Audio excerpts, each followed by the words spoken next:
आज मी बरेच दिवसाशी आत्याकडे आले हो, ते पण वॉल पेंटिंग करायला ना. वॉल पेंटिंग पण मी बरेच दिवसांनी करायला लागले हो. तर अशी ही वॉल पेंटिंग मी करायला सुरुवात केली आहे. त्यांची अशी इच्छा आहे आत्याच्या पोराची की माझ्या घराने कुत्र्याची पेंटिंग काढ, कारण की घराने कुत्रा पालू नाही शकत तू, मला कुत्रा आवडते, तर माझ्या रूममध्ये एक कुत्रा तरी काढ. तर मी असं कुत्र्याचं असं एक रेफरन्स सिलेक्ट केलं की ते कुत्र्याच्या तोंडावरचा भाव जरा वेगळा असला पाहिजे. तर अशी मी ॲक्रेलिक कलरची पेंटिंग करायला सुरुवात केले. ॲक्रेलिक कलरची पेंटिंग करायचं कारण असं की कारण ॲक्रेलिक कलर हे वॉलवर जर आपण पाण्याने वॉश केले किंवा ओल्या कपड्याशी पुशीला तरी पण ही पेंटिंग खराब नाही होणार. त्याच्यामुळे मी इथं ॲक्रेलिक कलर वापरून ही पेंटिंग करायला घेतले. बरेच दिवसाची पेंटिंग करायला घेतले, त्याच्यामुळे जरा वेगळा अनुभव आहे माझ्यासाठी हा.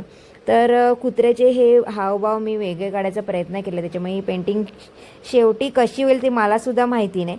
तर आता अशी माझी पेंटिंग कंप्लीट झाले. फायनल लुक तुम्ही बघताय कसा आहे तो. तर ह्याचे डोळे पण मी असे थोडे चकणे दाखवले. तर ही पेंटिंग, हा कुत्रा आणि हे माझे कलर स्कीम तुम्हाला कशी वाटली ते नक्की सांगा.